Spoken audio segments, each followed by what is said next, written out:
सुशांत सिंह राजपूत के लिए न्याय की लड़ाई लड़ रहे नीलोत्पल मृणाल ने कुछ ऐसे सवाल उठाए हैं जिनको सुनकर आप भी चौंक जाएंगे। दरअसल सुशांत के लिए शुरू से ही लड़ाई लड़ रहे नीलोत्पल मृणाल जो है वो लगातार कोशिश कर रहे हैं कि जो आवाज़ है वो अंतर्राष्ट्रीय स्तर पर भी पहुंचे, और वो कई अंतर्राष्ट्रीय स्तर पर जो है लोगों के साथ बात कर रहे हैं, फिल्म मेकर्स के साथ, डॉक्यूमेंट्री मेकर्स के साथ। लेकिन कल कुछ उन्होंने ऐसे सवाल उठाए हैं जिनको सुनकर वाकई में सब स्तब्ध रह गए।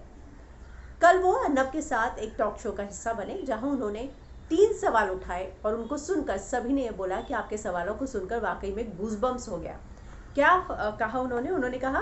कि सर्वेंट फ्रेंड को कब पता चला, सर्वेंट्स और फ्रेंड्स को कब पता चला कि सुशांत अंदर से दरवाज़ा नहीं खोल रहे, और जब पता चला तो क्यों इंतज़ार किया बहन के आने का, क्या उसको कुछ दिखाना चाहते थे, नेबर्स को, सोसाइटी के सिक्योरिटी गार्ड को, सेक्रेटरी को क्यों नहीं बुलाया गया, वो 1.5 घंटा या 1 घंटा जितना भी उनकी बहन को आने में वक्त लगा, इतना समय क्यों बर्बाद किया गया। ये जो है बहुत बड़ी कॉन्स्पिरेसी की तरफ जो है इशारा करता है।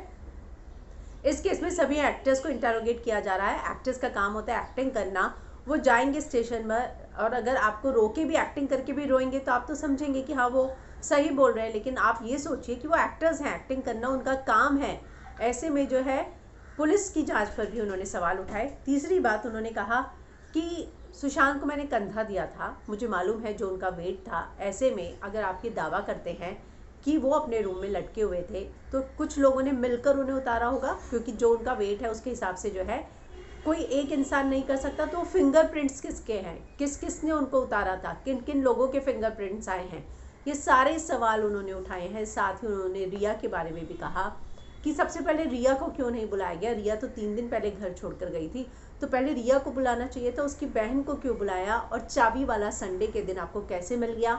पोस्टमार्टम कैसे हो गया इतनी जल्दी, जबकि पोस्टमार्टम 6 बजे के बाद नहीं होता है। तो उन्होंने कल इस चैट शो में कुछ ऐसे वैलिड पॉइंट उठाए जो इस केस से वाकई में काफ़ी रिलेटेड है और अभी तक अनसुलझे हुए हैं, इनका जवाब अभी तक नहीं मिला है। तो इन सारी चीज़ों पर नीलोत्पल ने सवाल उठाए हैं और सभी को एक बार फिर से सोचने के लिए मजबूर किया है कि क्या सुशांत से जुड़े ये सवाल आज इतने दिन हो जाने के बाद भी सभी को मिले हैं, क्या वाकई में वो 1 घंटा अगर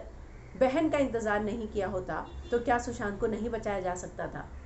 नीलोत्पल का ये सवाल था कि आप लोग सभी ये दावा कर रहे हैं ना, उनके फ्रेंड सर्वेंट, कि उनको कोई बीमारी थी, चलिए ठीक है, तो ये तो आपको पता था कि अगर वो डिप्रेशन में भी है तो आप किसी को, ऐसा व्यक्ति जो 1 घंटे से अंदर है, तो क्या आप दरवाज़ा तोड़ेंगे नहीं, खोलेंगे नहीं, आप 1-1.5 घंटा बहन के आने का इंतज़ार कैसे कर सकते हैं। तो उनका यही कहना था कि उस दौरान जो है उनको आसानी से बचाया जा सकता था। और भी जो बहुत सारे सवाल मैंने आपको बताए वो उन्होंने उठाए, और वाकई में ये सारे सवाल सोचने पर मजबूर करते हैं कि आज भी ये सारे सवाल अनसुलझे हैं, इनका अभी तक कोई जवाब नहीं मिला और पहले दिन से ये सारे सवाल हर कोई पूछ रहा है।